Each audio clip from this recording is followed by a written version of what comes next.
Hello friends, நான் தான் உங்கள் மினி பேசுகிறேன்.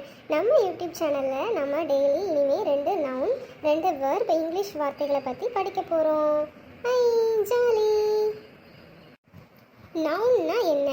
நவுன்னா என்னன்னா, பொதுவாக நம்ம தமிழில் ஒரு ஆடு, மாடு, பறவை, நாய் இவைகளெல்லாம் குறிக்கிறது எல்லாம் தான் நம்ம இங்கிலீஷில் நவுனுன்னு சொல்லுவோம். அப்போ நவுனுங்கிறது இங்கிலீஷில் எப்படி வரும்? கேட், மேட், பேட் அந்த மாதிரி ஒரு திங்ஸை குறிக்கும்.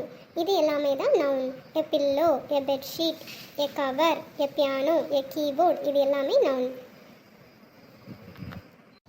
அடுத்து நம்ம பார்க்க போகிறது என்னென்னா வெர்ப். வெர்ப்னா என்ன அப்படின்னா, எ வெர்ப் டிஃபைன்ஸ் ஆக்ஷன். அதாவது ஒரு செயலை குறிக்கிறது தான் வெர்ப்னு சொல்லுவாங்க. அவன் வந்தான், போனான், சாப்பிட்டான், உறங்கினான், விளையாடினான், தூங்கினான் அப்படின்னு சொல்கிறோம்ல ஃப்ரெண்ட்ஸ், அதுதான் இங்கிலீஷில் வெர்ப் அப்படின்னு சொல்லுவாங்க. எல்லாருக்கும் நவுன்னா என்ன, வெர்ப்னா என்ன நல்லா தெரிஞ்சிருக்கும்னு நினைக்கிறேன். இனிமேல் நம்ம 2 நவுன் பற்றி 2 வெர்ப் பற்றி பார்க்கலாம்.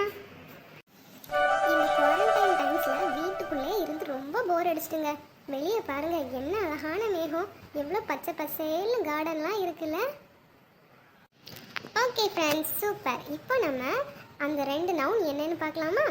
ஃபர்ஸ்ட் நவுன் என்ன அப்படின்னா foundation.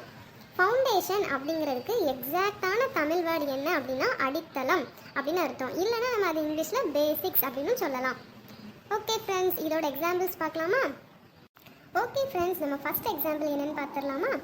Learning vocabulary is a foundation to build your spoken English skill. இதில் ஃபவுண்டேஷன் அப்படிங்கிறது எதை குறிக்குது அப்படின்னா பேசிக்ஸ்.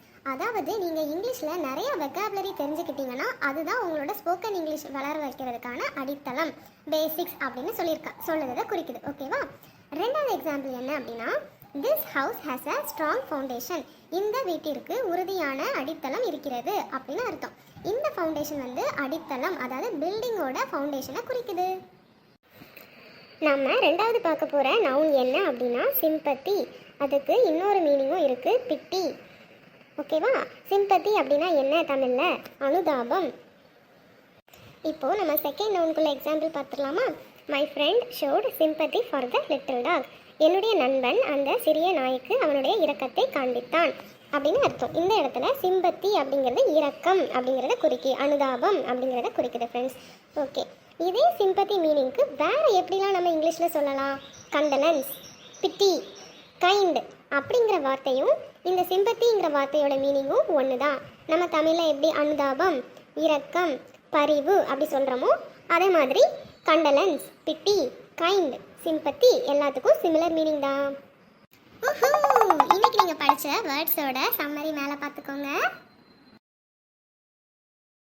ஓகே ஃப்ரெண்ட்ஸ், இன்றைக்கி நம்ம 2 நவுன் மட்டும்தான் பார்த்தோம். எனக்கு ஸ்கூலுக்கு நேரமாச்சு. சாரி ஆன்லைன் கிளாஸுக்கு நேரமாச்சு.